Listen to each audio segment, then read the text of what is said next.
The rain pounded relentlessly against the windshield as Henry Lawson carried his 6-year-old daughter Amanda through the raging storm. His heart pounding with desperation as he searched for any kind of shelter after their old car had finally given out.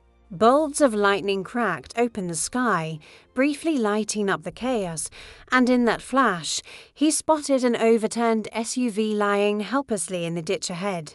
Amid the howling wind and sheets of water, a tiny baby's cry cut through the night like a beacon of urgency. Without a second thought, Henry gently placed Amanda in a safe spot beneath the overpass, then bolted toward the wrecked vehicle. He smashed the rear window with his elbow, ignoring the sharp pain as blood began to trickle down his arm. Quickly, he unbuckled the infant from her car seat, wrapped her snugly in his jacket to shield her from the cold downpour, and dialed emergency services on his phone while his truck's flashing hazard lights strobed red against the darkness. Little did Henry know that the fragile life he held so protectively was Matilda Harrington, the precious daughter of billionaire CEO Kalista Harrington, the child the world had dubbed the genius with an IQ of 300. What unfolds when destiny weaves the threads of a devoted single father's life with that of a powerful woman's extraordinary child? Hold on to this tale, for a heroic act amid the tempest will ignite a profound journey toward truth and unexpected bonds. Henry Lawson stood tall at 6 feet 2 inches, his broad shoulders shaped not by fancy workouts, but by years of honest, back-breaking work. At 36, strands of grey had already begun to weave through his brown hair at the temples, early marks of the quiet burdens he carried after 3 years raising Amanda alone. His hands were rough and capable, able to mend a stubborn engine or rewire a flickering light with ease, skills that provided for their simple life in the cozy apartment above the hardware store where he poured his efforts every day. He had once been a talented maintenance expert at a bustling hospital, but the loss of his wife Sarah to cancer had driven him away from those echoing corridors filled with painful memories of her final battles. Amanda Lawson inherited her mother's soft, delicate beauty and her father's unbreakable resolve. Even at 6 years old, she moved through the world with a surprising depth of understanding that often left grown-ups in awe. Her kind heart reaching out to injured birds with broken wings or strangers wiping away tears. Her auburn curls cascaded gently past her shoulders, and her bright green eyes sparkled with a warmth that could chase away the shadows in her father's toughest days. In her innocent way, she sensed when Daddy's grief weighed heaviest at night, and she would quietly place her beloved stuffed elephant on his pillow, a small gesture of comfort that mended his heart a little more each time. 300 miles to the north, in a towering glass skyscraper that pierced the clouds, Kalista Harrington ruled over a vast empire of telecommunications and cutting-edge innovations. At 34, she personified the unyielding demands of corporate supremacy, sharp efficiency, masterful strategy, and a cool detachment that kept rivals and allies alike on edge. Her blonde hair was always pinned back in a tight, no-nonsense bun, her tailored suits worth more than many earned in a month, and her piercing ice blue eyes could silence an entire room with just a look. Yet beneath that polished exterior lay a woman who dined alone at her desk most nights, who hadn't allowed herself a real break in 5 long years, and who sometimes gazed out her floor-to-ceiling windows, quietly questioning if all this achievement had to feel so hollow inside. Matilda Harrington had come into the world 14 months earlier, surrounded by a whirlwind of media attention that would have overwhelmed her mother if Kalista hadn't been recovering from a difficult birth.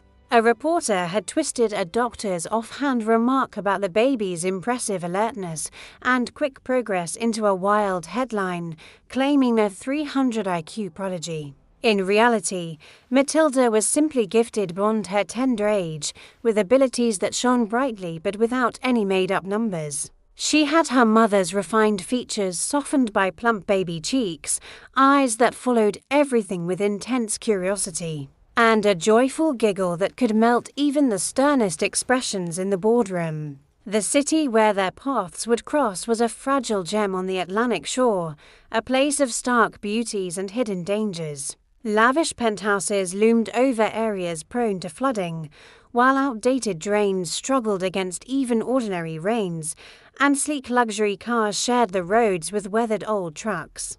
The growing metropolis strained under neglected repairs, turning every hurricane season into a gamble with fate. Clinton Corbin held the corner office next to Kalista's, a spot he had cleverly secured on his climb to chief financial officer. At 42, he projected the perfect image of a loyal confidant, but his ambitions burned far beyond numbers and reports. His smile was practiced but never warmed his grey eyes, and his handshakes lingered just a beat too long, as if testing for weaknesses. For 2 years, he had been subtly sowing doubts about Kalista's decisions among the board, patiently awaiting the moment to step forward as the indispensable leader. Detective Nathan Flynn had patrolled the coastal district for 15 years, his steady calm and careful methods earning trust from all walks of life. At 38, his black hair was thinning a bit at the front, but his keen brown eyes caught every detail. He knew from experience that truth often hid behind facades, and his notebook was filled more with notes on gestures and expressions than quoted words. His work with high-stakes business crimes had shown him that those in suits could be deadlier than anyone on the streets. They just used subtler tools. Bridget McNally had cared for Matilda as her nanny for the past 6 months, her soft Irish lilt and nurturing ways filling the gaps left by Kalista's demanding schedule. At 28, she poured her heart into the role, drawing from the strength she had gained raising her for younger siblings after losing her own mother. Her devotion to the Harringtons was unwavering, though she sometimes worried that Matilda might only know her busy mother through hurried video calls. Vivian Audrey handled public relations for Harrington Global with the skill of a seasoned commander. At 40, she had outlasted 3 chief executives and navigated endless crises. Her talent for turning setbacks into triumphs made her essential. With her dark hair in a neat bob and outfits that struck the perfect professional yet approachable note, her phone held connections to every influential outlet. She knew all too well that in the world of big business, how things appeared often outweighed what they truly were, a reality that both empowered her and wore her down. The storm that would forever alter their lives struck on a Thursday evening in October, whipping winds that bent palm trees flat and transforming roads into rushing rivers. Forecasters had called for a minor brush by, but the system lingered offshore, building power before crashing ashore with ferocious intensity. Power lines whipped and snapped, explosions of sparks lit the night from failing transformers, and emergency crews were pushed to their limits. Bridget had been driving Matilda back from a routine checkup with a child specialist when the weather turned vicious. Even the sturdy SUV, loaded with top safety features, couldn't fight the wall of water that sent it skidding wildly across the highway. It flipped twice and came to rest upside down in a swelling ditch. Airbags saved Bridget from worse harm, but left her unconscious, while Matilda hung securely in her rear-facing seat, crying but unhurt as water started to creep in through the cracked doors. Henry had been racing to get home when his trusty old Ford pickup sputtered and died in the floodwaters. He scooped up Amanda and their go-bag, heading for the cover of the nearby overpass to wait it out. That's when the baby's wail reached him, slicing through the storm's fury. His flashlight beam revealed the SUV's underbelly, and instincts from his hospital training surged back. He made sure Amanda was tucked away safely and as dry as possible under the concrete, then moved cautiously toward the wreck, scanning for dangers like live wires or leaking fuel. The faint gasoline scent was there but not strong, meaning the tank held.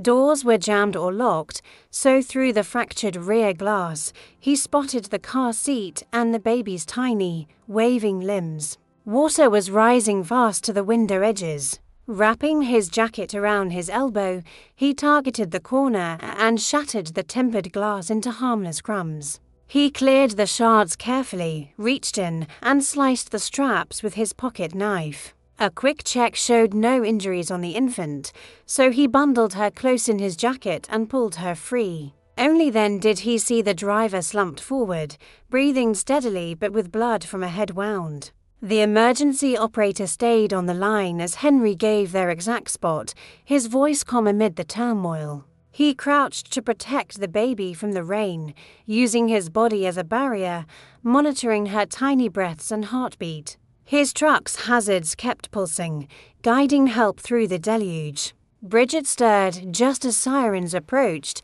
her first frantic question about the baby. Henry reassured her warmly that the little one was safe. He rode with them to the hospital to give his account. The emergency department at Coastal General was a whirlwind of controlled urgency, with storm casualties pouring in non-stop. The nurse prioritized Matilda straight to pediatrics, while Bridget went to trauma for her injury. Henry completed forms with Amanda clinging to him, her little fingers twisted in his damp shirt. His jacket, now marked with formula and rainwater, was tagged as part of the record, along with his thorough description. Hospital rules automatically flagged the case since the child arrived without an awake guardian, alerting child services and sparking a chain of urgent calls. Soon, the name Matilda Harrington linked back to the famous CEO, and the admin area swarmed with executives and guards. Henry waited in the pediatric family's lounge, Amanda dozing across chairs with her head on his lap. Through the glass, he watched Matilda in her crib, monitors beeping softly, but she looked peaceful after a bottle. The sight stirred a deep, unexpected protectiveness in him, warming his chest. When Amanda woke, she immediately spotted the baby and began humming a gentle lullaby her mother used to sing. Matilda's eyes opened, locking onto the sound, and her face softened into a sleepy grin. Henry marveled at the silent connection between the two children, recalling Sarah's words that their daughter would one day mend broken spirits. Upstairs in a private suite Henry knew nothing about, Kalista was being treated for cuts from a shattered office window during the storm. The shards were minor but many, needing painstaking removal and stitches. She declined strong painkillers, keeping her thoughts sharp for the unfolding crisis. Vivian paced a conference room, juggling calls to contain the brewing publicity storm over the genius baby's accident. Clinton arrived feigning worry, already whispering doubts to board contacts about Kalista's choices in the bad weather, subtle hints of instability, positioning himself as the reliable alternative. The first meeting between Henry and Kalista was arranged like a high-stakes negotiation, with Detective Flynn ensuring order amid potential complications. In a secured hospital room, Kalista arrived in a wheelchair despite protesting, her arm slung and bruises fading. Henry entered holding Amanda's hand, feeling out of place in his rumpled clothes. Lawyers and staff hovered, papers ready.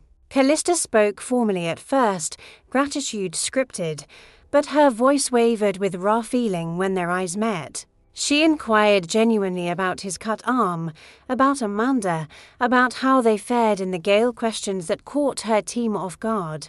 When a check was slid across the table, Henry gently pushed it back, his tone kind but resolute. He had acted from the heart, not for reward.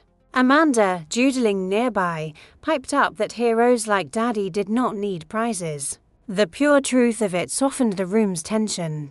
Kalista gazed at this man who asked for nothing but the baby's well-being, his relief at her positive update touching her deeply. The press frenzy exploded in the following days, with wild stories about the prodigy's brush with danger and judgments on Kalista's life as mother and leader. Stock prices dipped amid the uncertainty. The board met urgently, Clinton pushing for her temporary step back with slick data on risks. Vivian countered brilliantly, suggesting a public honor for Henry to flip the story to inspiration, plus a new child safety fund. But trouble deepened 72 hours later when two slick men confronted Henry at work, claiming compromising video and demanding payment to keep quiet. He contacted Flynn right away. The detective smelled a setup, to polished for chance, and urged stalling while digging. Threats escalated to Kalista's office, seeking to million for evidence of fault. Vivian leaned toward paying, but Flynn pushed for justice. Henry recalled his own dash cam and recovered clear footage proving his careful, heroic actions. Then hospital cameras caught intruders near Matilda's area, linked to the blackmailers hinting at darker intentions, perhaps abduction. Henry spotted a garage security flaw from his old job doors unlocking in outages and alerted staff, leading to guards and a plan. For discharge day, a fake exit lured the criminals into a trap in the garage. Henry helped seal it, triggering doors to close as police swarmed. Traces led to Clinton's relatives and direct ties to him, exposing years of sabotage. His arrest dominated news, board reeled, and Kalista seized the chance for reforms, passing easily. She launched the Harrington Child Safety Initiative, insisting Henry head it for his expertise and true care. He joined to protect kids, not for pay. Meetings brought them closer, his honesty piercing her world, her vision expanding his. Amanda and Matilda played during sessions, bonding deeply. Amanda's games sparking Matilda's curiosity. The toddler's first word, a sweet Manda, reducing Kalista to joyful tears. Conversations blossomed into shared dreams, Kalista's lost teaching passion, Henry's hidden poetry. Her first visit to his humble home for work turned into dinner, warmth enveloping her. Their kiss came naturally under sudden rain at a park test, laughter mixing with tenderness, interrupted by the girls' happy sounds. Media learned, but Vivian shaped it into a heartfelt tale of connection. Board worries faded as business boomed from goodwill and real values. A year later, at the rebuilt site, they left flowers at a memorial. Henry checked Matilda's seat with loving care, Amanda assisting, Kalista beaming. His proposal was simple over pancakes, make this forever. Her teary yes sealed it. They wed in the hospital chapel, Flynn best man, Bridget maid of honor, Vivian handling gentle press. Adoptions followed, sisters official. Their home bridged worlds, workshop, office, unique rooms, safe yard. Company thrived with Henry's worker-focused changes, Kalista balancing life. Amanda aimed for nursing, tutoring Matilda. The girl flourished in languages and patterns, but especially in love and empathy from family. On stormy nights, they shared the tale, layers of meaning growing. Henry spoke at a city memorial on everyday heroes. Their story, families mended, love from crisis, quiet courage. On starlit decks, they marveled at the path, Henry vigilant, Kalista leaning close. Forged in storm, sustained by hearter rescue that saved them all, where love outshone everything, holding tight through any gale.